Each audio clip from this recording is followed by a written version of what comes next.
कि फरेब देकर जमाने को पारसा ना बनिए, इन्हें कहो कि वो बंदा बने खुदा ना बने, अमीर शहर यही चाहता या हजरत कि हमारी चीख गले में रहे सदा ना बने। खबर नहीं जिन्हें अपने दीन व मजहब की, हमें वो दीन का मतलब सिखाने निकले हैं। बहुत बहुत शुक्रिया आपका कि आपने एक अहम मौजू पर मुझे बोलने का मौका इनायत फरमाया। और बड़े अफसोस की बात है कि बड़ी धूमधाम से हुकूमत की तरफ से इस बात को रखा गया, मगर 30 से ज़्यादा MP यहाँ पर मौजूद नहीं है। मैडम, पहले तो मैं वज़ीर आज़म की इस बात की मजम्मत करता हूँ और उनको बताना चाहूँगा कि जिना के बारे में उन्होंने जो कहा था, हम तो जिना के सख्त मुखालिफ है, इसलिए भारत को अपना वतन माने, मगर 42 में आपके प्यारे वीर और जिना की पार्टी ने नॉर्थ वेस्ट फ्रंटियर, सिंध और बंगाल में मिलकर हुकूमत चलाई और उस हुकूमत ने 1.5 लाख हिंदू और मुसलमानों को अंग्रेजों की फौज में शामिल कराया ताकि वो लड़े। तो किसी शायर ने अच्छा कहा था वजीर आजम के बारे में कि फरेब देकर जमाने को पारसा ना बनिए, इन्हें कहो कि वो बंदा बने खुदा ना बने, अमीर शहर यही चाहता या हजरत कि हमारी चीख गले में रहे सदा ना बने। दूसरी बात मैडम, हमारे वजीर दिफा जनाब राजनाथ सिंह साहब ने बड़ा ही अजीब व गरीब और तकलीफ दे बात कही उम्मुल मोमिनीन के बारे में और उम्मुल किताब के बारे में। उम्मुल मोमिनीन उनको कहते हैं जो हमारे प्रॉफिट मोहम्मद सल्लल्लाहु अलैहि वसल्लम की वाइफ हैं। वो हम तमाम मुसलमानों की माँ, हम उनको तस्वुर करते हैं, मगर हम उनकी इबादत नहीं करते, हम अपनी माँ की इबादत नहीं करते। उम्मुल किताब कुरान है, हम कुरान की इबादत नहीं करते, कुरान अल्लाह का भिजावा कलाम है। तो उसके बारे में शायर ने अच्छा कहा कि खबर नहीं जिन्हें अपने दीन व मजहब की, हमें वो दीन का मतलब सिखाने निकले हैं। अहम बात यह है कि मैडम, हमारे मुल्क का आइन क्या इस लफ्ज से आगाज होता है, वी द पीपल। इसका आगाज भारत माता के नाम से नहीं होता है। हमारे संविधान का जो प्रियम्बल है वो क्या कहता है? Liberty of thought, expression, belief, faith and worship. अगर दस्तूर का ये पहला सफा ये बात करता है तो फिर कैसे किसी शहरी को किसी खुदा, देवी, देवता की इबादत करने पर या सजदा करने पर मजबूर किया जा सकता है? आप ही की पार्टी से आज की जो बातें हुई है इसी का बोल रही हैं। हमारे कॉन्स्टिट्यूंट असेंबली में मैडम एक मोहतरमा थी रोहिणी कुमार चौधरी ने एक तजवीज दी थी कि प्रियम्बल में किसी देवी के नाम से शुरू हो। उन्होंने खास तौर से वंदे मातरम का जिक्र किया, मगर उसको कबूल नहीं किया गया। फिर KV कामत साहब ने एक तजवीज दी कि इट्स सिटीजन्स को बदलकर हर सिटीजन्स किया जाए और खुदा के नाम से शुरू किया जाए, वो तरमीम को मुस्तरद कर दिया गया। हमारे संविधान का उसूल यह है कि भारत क्या है, उसकी अवाम है, अवामी कानून की मुसन्निफ है, अवाम की मर्जी से सबसे बालातर है, अवामी हाकिम है। मुल्क किसी खुदा, देवी, देवता, मजहबी इलामत के नाम से नहीं चलता, ना मुल्क किसी एक मजहब की मिल्कियत है। इसीलिए बाबा साहब अम्बेडकर ने क्या कहा था? उन्होंने मदर इंडिया के नजरिए को मुस्तरद किया। बाबा साहब ने एक नई इस्तिलाह वजह कर दी और कहा कि भैक्षित भारत, ये बाबा साहब अम्बेडकर ने कहा। अब मैडम, अगर मजहबी आजादी इस आइन का बुनियादी उसूल है तो सवाल यह पैदा होता है कि उस वक्त हमारे जो कॉन्स्टिट्यूंट असेंबली के प्रेसिडेंट थे जनाब राजेंद्र प्रसाद साहब ने किस बुनियाद पर वंदे मातरम को कौमी तराना करार दिया? ना तो कोई सेक्युलर रेजोल्यूशन है इसके बारे में। मैडम, मैं आपको बताना चाहूंगा कि जुडिशरी क्या कहती है। बीजू इमैनुअल केस है 1986 का, जिसमें जिहोवा विटनेस ने कहा कि मैं नेशनल एंथम के वक्त खड़े रहूंगी, पढ़ूंगी नहीं। सुप्रीम कोर्ट ने कहा कि उसने कोई गुनाह नहीं किया। वहीं एक 2017 का केस है अश्विनी उपाध्याय का केस सुप्रीम कोर्ट का, उन्हें कहा गाइडलाइंस दिए जाएं वंदे मातरम पर, सुप्रीम कोर्ट ने नहीं कह दिया।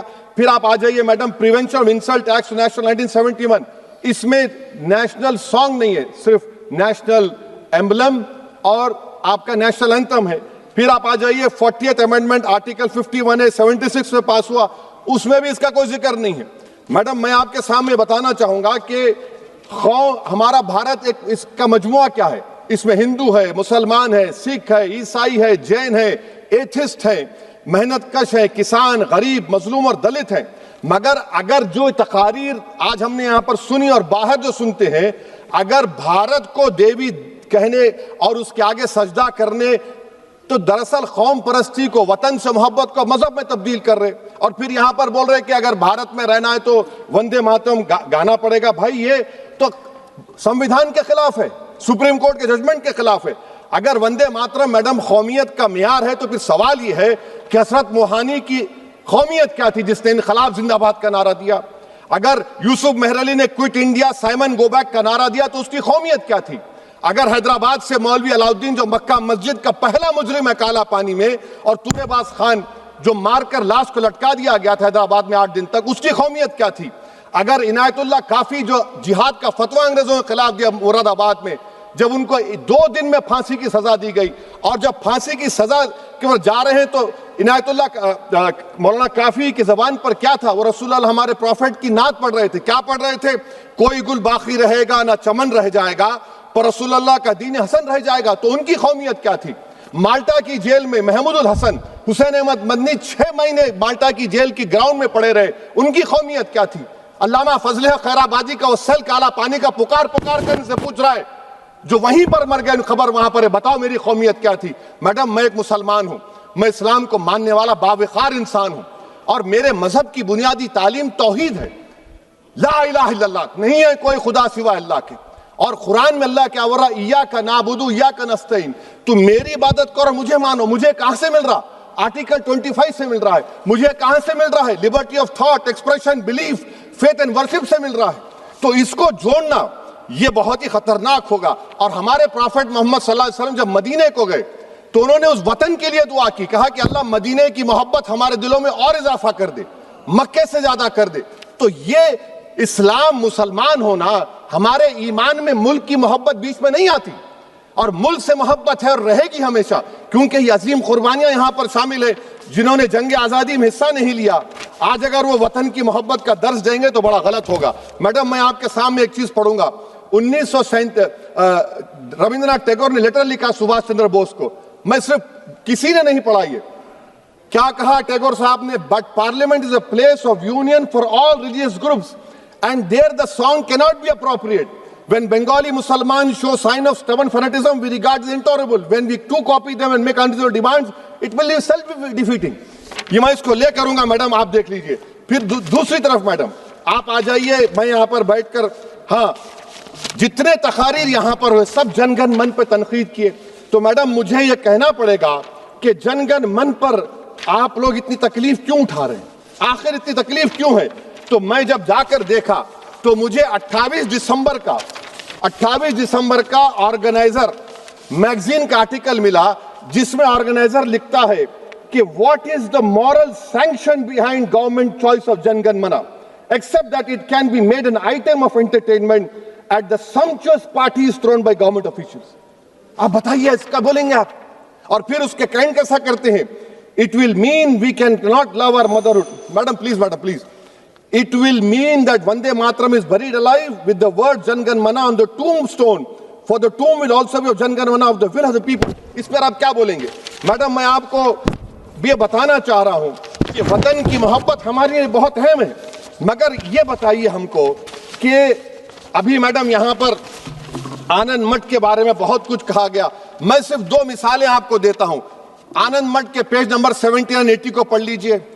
इसके बाद सनातन जहां मुसलमानों के घर पाते थे, इन्हें आग लगा देते थे। आप पेज नंबर 98 पढ़िए। हमें सिर्फ इन मुसलमानों को जड़ से खत्म करना है क्योंकि खुदा के दुश्मन बन चुके हैं। फिर आप पेज नंबर 115-16 दीजिए। फिर मुख्तलिफ इलाकों में मुसलमानों को सदा देने के लिए भेजे जाते, जहां मुसलमान आबादी नजर आती जला दिया जाता। फिर आप देख लीजिए मैडम, सफे नंबर 120 पेज 120, बंकिम लिखते हैं कि सनातियों को मालूम नहीं था कि अंग्रेज हिंदुस्तान को निजात दिलाने वाले हैं। ये आप क्यों कर रहे हैं? अब आप मैडम, मैं आपको पेपर्स दे कर दूंगा। मैडम, भारत में हमारी आजादी इसलिए आई और बरकरार रही कि हमने मुल्क और मजहब को एक चीज नहीं बनाया। हमने ऐलान किया कि हमारी मुल्क मुख्तलिफ तबकात मज़ाहिब पर मुश्तमिल है। हमारे मुश्तरका तकदीर हमारी कौमियत का सरचश्मा है। यह खास जबान, सखावत, मजहब नहीं है। अगर वंदे मातरम का मतन कौम और मजहब को एक बना देता है, अगर हम इसे टेस्ट बनाते हैं वफादारी का, तो फिर मान लीजिए कि यह गांधी, अंबेडकर, टैगोर, बोस और लाखों आजादी के सिपाहियों की सोच को छोड़कर गोडसे की सोच की हिंदू कौमी परस्ताना, मैडम खत्म कर रहा हूं, कौमी हिंदू कौम परस्ताना को अख्तियार करेंगे। मुझे वतन से बेइंतहा मोहब्बत है मैडम, और इंशाल्लाह हमेशा रहेगी। मगर बावजूद इसके कि मेरी मस्जिद, मेरी इबादतगाह, मेरे कपड़े, मेरे कारोबार पर हमले होते, मगर मैं फिर भी कहता हूं कि वतन मेरा, हर वतन को हम छोड़कर नहीं जाएंगे।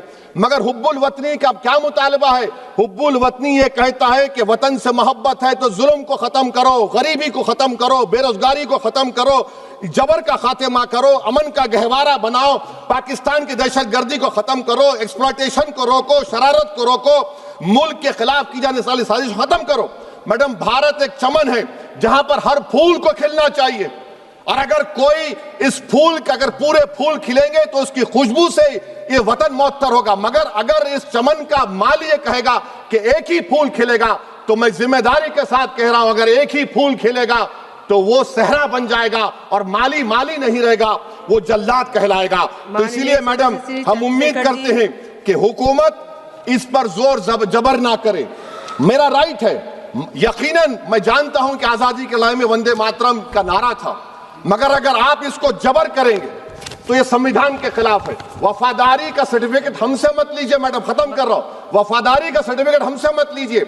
आपके बुजुर्गों के कोई एक किताब में लिख के क्या लिखा है बता दीजिए, कहां पर क्या लिखा हुआ है। तो मैं मैडम, मैं इस शेर पर अपनी बात को खत्म कर रहा हूं मैडम, मैं इस शेर पर अपनी बात को खत्म कर रहा हूं मैडम, मैं अपनी बात को खत्म कर देता हूं मैडम, क्योंकि आप बहुत जल्दी में हैं। कि भारत जिंदाबाद, हिंदू मुसलमान जिंदाबाद, दलित जिंदाबाद, ईसाई जिंदाबाद, आदिवासी जिंदाबाद, जो किसी खुदा को नहीं मानते वो भी जिंदाबाद, और मैडम सब पिछड़ा सब आ गया इसमें। तो हम उम्मीद करते कि इस रूह को आप समझेंगे, अगर आप सिर्फ अपनी आइडियोलॉजी को लेकर चलेंगे। और आखिर में मैडम, जनाब बंकिम चंद्रा साहब के बारे में मैं आपके सामने डॉक्यूमेंट लेकर रहा हूं कि उन्होंने बीए का एग्जाम पास नहीं किया था, 7 मार्क्स से फेल हो गए थे, ये भी रख रहा हूं। तो आप जिसको लिटरेरी जायंट बता रहे, ये नहीं है। बहुत बहुत शुक्रिया मैडम।